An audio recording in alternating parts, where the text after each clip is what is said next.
नमस्कार। आज हम बात कर रहे हैं शुभांशु शुक्ला के ऐतिहासिक अंतरिक्ष मिशन पर। जी।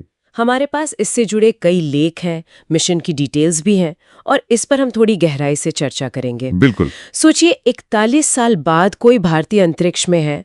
26 जून को एक्सियम 4 ड्रैगन कैप्सूल वो सफलतापूर्वक ISS मतलब अंतर्राष्ट्रीय अंतरिक्ष स्टेशन से जुड़ गया। हाँ, ये वाकई बहुत बड़ा पल है। बड़ा पल है। और ये सिर्फ भारत के लिए ही नहीं, एक मायने में ये पूरी दुनिया के लिए अहम है।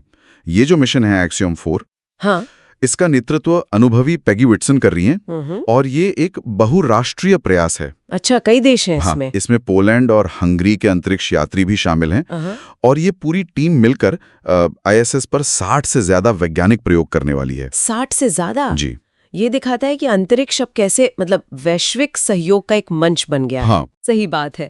और इन ढेरों प्रयोगों में शुभांशु शुक्ला की भूमिका भी काफी खास है ना?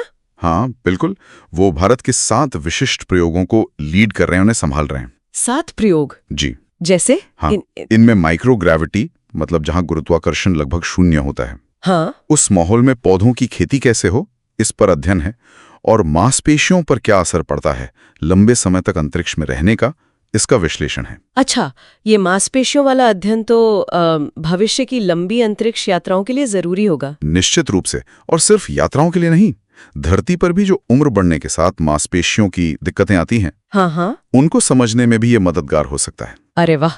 और दूसरे प्रयोग कौन से हैं? आपने कहा 7 है। जी, इसके अलावा वो माइक्रो एल्गी पर काम करेंगे।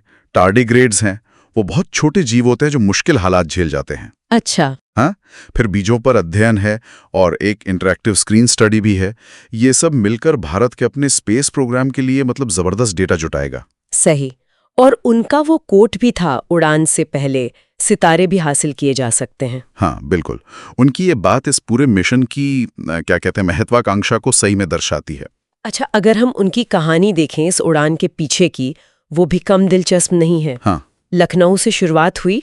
हाँ सुना है, कारगिल युद्ध से उन्हें प्रेरणा मिली थी सेना में जाने की। हाँ, ऐसा कहते हैं। फिर NDA गए, 2006 में भारतीय वायुसेना में फाइटर पायलट बने, हजारों घंटे लड़ाकू विमान उड़ाए। मतलब अनुशासन और फोकस तो कमाल का रहा होगा। बिल्कुल, और कमाल की बात ये भी है देखिए कि ये एक बेहतरीन फाइटर पायलट होने के साथ साथ उन्होंने पढ़ाई नहीं छोड़ी। सही कहा। भारतीय विज्ञान संस्थान IISc बेंगलोर से MTech किया, ये बहुत बड़ी बात है। हाँ, और उसके बाद फिर स्पेस ट्रेनिंग। जी, और वो भी बहुत गहन ट्रेनिंग। भारत में, रूस में, अमेरिका में, नासा के साथ ESA यानी यूरोपीय स्पेस एजेंसी, JAXA यानी जापानी एजेंसी, अच्छा, और एक्सियम स्पेस जो प्राइवेट कंपनी है, इन सबके साथ ट्रेनिंग ली। ये दिखाता है कि वो मतलब लगातार सीखने वाले व्यक्ति हैं। हाँ, वो तैयारी ही आज काम आ रही है। निश्चित रूप से। जाहिर है इस उपलब्धि पर पूरे देश में गर्व का माहौल तो है ही। प्रधानमंत्री नरेंद्र मोदी का बयान आया कि शुक्ला 1.4 अरब भारतीयों के सपने लेकर गए हैं। हाँ, और उत्तर प्रदेश के मुख्यमंत्री योगी आदित्यनाथ ने भी इसे भारत की वैज्ञानिक ताकत और अंतर्राष्ट्रीय सहयोग का सबूत बताया। तो राष्ट्रीय स्तर पर इसका महत्व बहुत ज्यादा है। हाँ, और राष्ट्रीय महत्व के साथ साथ इसका एक व्यक्तिगत भावनात्मक पहलू भी सामने आया। उनका वो सोशल मीडिया पोस्ट। हाँ, वो अपनी पत्नी और माँ के लिए जो आभार व्यक्त किया था उन्होंने। हाँ, वो काफी वायरल हुआ। जी, वो दिखाता है कि इतनी बड़ी उपलब्धि के पीछे व्यक्तिगत रिश्तों और परिवार के समर्थन का कितना बड़ा हाथ होता है। सही बात है। और उन्होंने अंतरिक्ष में भारत की कलाकृतियां और खाना भी ले जाकर एक तरह से हमारी संस्कृति का प्रतिनिधित्व किया है। हाँ, ये भी एक अहम पहलू है।